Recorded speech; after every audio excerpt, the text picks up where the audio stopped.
Oke, bismillah. Saya awali dari kita, para pembelajar. Nih, yang sedang belajar, perhatikan yang pertama, yuk ditata niatnya. Saya bolak-balik menyampaikan ini.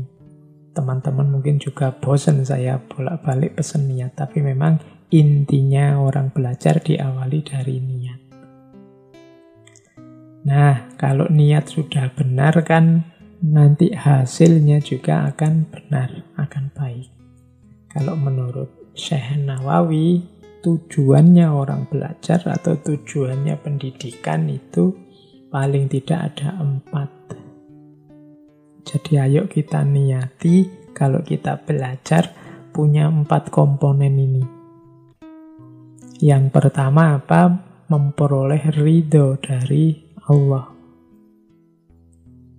Jadi nawaitu kita cari ilmu semoga mendapatkan ridho dari Allah. Kalau sudah dapat ridhonya Allah, insya Allah kita akan bertemu kebahagiaan-kebahagiaan, khususnya kebahagiaan akhirat. Jadi niat vertikalnya ini. Kemudian yang kedua, niatlah untuk mencerdaskan diri sendiri dan orang lain. Jadi pendidikan itu kita ingin cerdas, bareng-bareng orang lain juga biar cerdas. Belajar dan mengajar. Kemudian yang ketiga, kita niati dengan belajar, dengan cari ilmu ini menghidupkan dan meninggikan Islam lewat jalan ilmu. Kalau kita meninggikan Islam, menghidupkan Islam lewat jalan ilmu, insya Allah hasilnya juga positif dan pasti baik, pasti benar. Kan ada orang-orang, mungkin 1-2 teman saudara kita yang ingin menghidupkan Islam, meninggikan Islam di jalan yang lain. Tapi hati-hati karena kadang-kadang jalan yang lain itu terkontaminasi macam-macam. Bahkan ada yang ingin menghidupkan, meninggikan Islam dengan jalan misalnya kekerasan. Ada yang menghidupkan, meninggikan Islam dengan jalan menjatuhkan yang lain. Menghidupkan, meninggikan Islam dengan jalan berselisih, berkonflik dengan yang lain, dan lain sebagainya. Nah, kalau menurut Syekh Nawawi lebih positif, lebih bagus kalau kita menghidupkan dan meninggikan Islam dengan jalan ilmu. Di beberapa kesempatan saya sampaikan peradaban-peradaban besar dunia itu dia dominan menguasai dunia pada zamannya, kuncinya ada pada penguasaan ilmu pengetahuan. Termasuk ketika dulu Islam jaya. Islam jaya dulu juga jalurnya jalur ilmu pengetahuan. Sehingga orang-orang dari seluruh penjuru dunia ingin belajar ke kita. Maka cara ini bisa kita ikuti sekarang. Ayo kita hidupkan, kita tinggikan Islam lewat jalur ilmu. Jadi jadikan ini salah satu niat kita saat belajar. Yang keempat, bersyukur atas nikmat akal dan nikmat kesehatan. Kita sempat belajar malam hari ini, termasuk kita mau belajar, itu adalah nikmat yang luar biasa dari Allah. Allah memberi kita kesehatan lahir, kesehatan batin, dan memberi kita hidayah sehingga kita mau belajar. Dan malam ini merasakan nikmatnya akal dan nikmatnya sehat. Berarti harus kita syukuri. Nawaitu kita belajar mencari ridho Allah, biar kita pinter, biar kita cerdas, bisa menghidupkan dan meninggikan Islam lewat jalur ilmu, sekaligus menunjukkan rasa syukur kita atas nikmat akal dan nikmat kesehatan. Baik, teman-teman, kita awali kajian kita tentang Syekh Nawawi ini, khususnya dalam tema-tema tasawuf, dalam hal yang berhubungan dengan tasawuf. Seperti saya bilang tadi ya, kita milih beberapa yang mungkin relevan untuk yang minat dengan kajian tasawuf. Dan kemudian kalau teman-teman memang berminat ya silahkan diperdalam sendiri. Tadi sudah saya sebut kitab-kitab tasawuf yang ditulis oleh Syekh Nawawi, antara lain Salalim Al-Fudhola, kemudian Qomi Utuyan, dan juga Nasoihul Ibad. Kita awali pertama dari Salalim Al-Fudhola. Saya ambil isu dasarnya dulu dari Salalim, yaitu keterkaitan antara syariat, thariqat, dan hakikat. Ini 3 istilah yang dibahas oleh banyak sufi. Karena rupanya banyak orang yang salah paham terhadap tasawuf. Dianggapnya tasawuf itu sudah anti syariat, tidak menjalankan syariat lagi.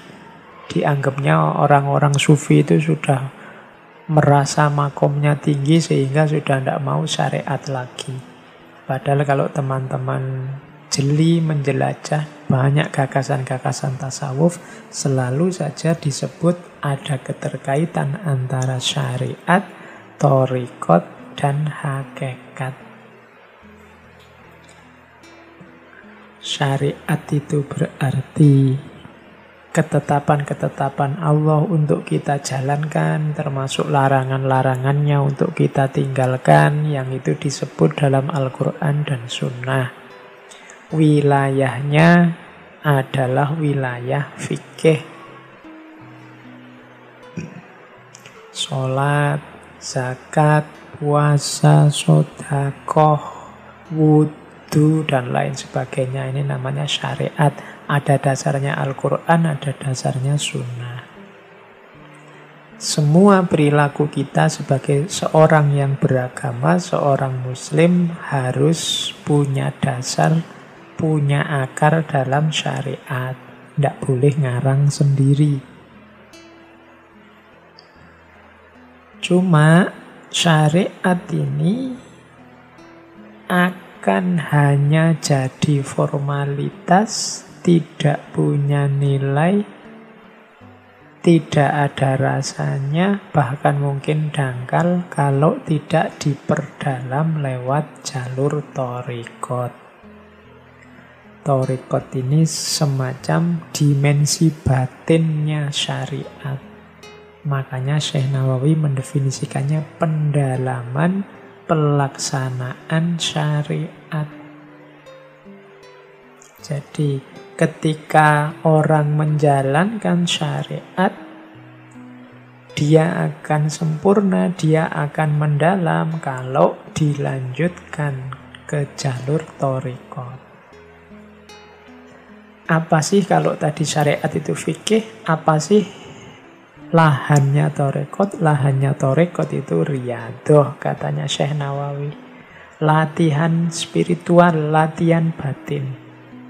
Menguatkan batinnya. Misalnya kalau di situ contohnya memperbanyak ibadah sunnah, memperbanyak zikir, mengurangi makan, mengurangi tidur demi lebih dekat pada Allah. Ini namanya riyadhah, melatih batin kita biar dekat dengan Allah.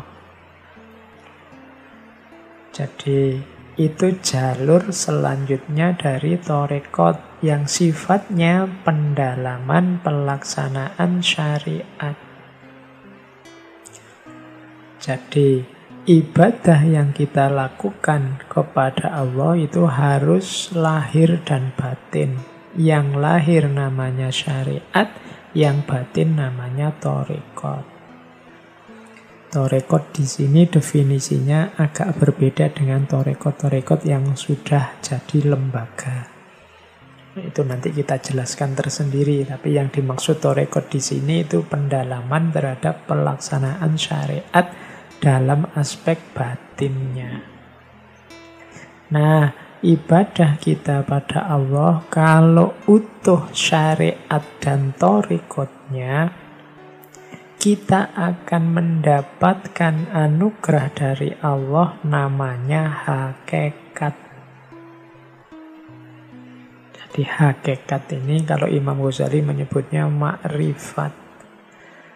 Terbukalah segala rahasia, terbukalah hakikat dari kehidupan ini, terbukalah hal-hal yang tersembunyi yang selama ini tidak tampak. Dan itu semua dianugerahkan oleh Allah pada kita. Jadi melahirkan kesadaran hakikat. Ini buahnya syariat dan thariqat. Kalau syariat dan thariqatnya beres, Allah menganugerahkan hakikat. Syekh Nawawi menggunakan pralambang, menggunakan isyarat. Syariat itu seperti perahunya, thariqat itu adalah lautnya, dan hakikat itu seperti mutiara yang tersembunyi. Tadi disebut syariat harus ada. Iya, kalau syariat itu ibaratnya perahu. Kalau tidak ada perahunya, ya kita tidak bisa mengarungi lautan. Kalau kita tidak bisa mengarungi lautan, tidak bisa kita mengambil mutiara. Maka syariat harus ada, perahu harus ada. Cuma kalau perahu ini tidak dinaiki, tidak dipakai untuk menyeberangi lautan, mengarungi lautan juga tidak ada gunanya. Nah, lautan inilah thariqat. Ibadah yang lahir dan batin, perahu dan lautan. Kalau sudah naik perahu mengarungi lautan, maka ada kemungkinan kita menemukan mutiara. Tidak bisa dijujuk tiba-tiba hakikat, tiba-tiba ngambil mutiara saja. Tidak pakai perahu, tidak pakai lautan.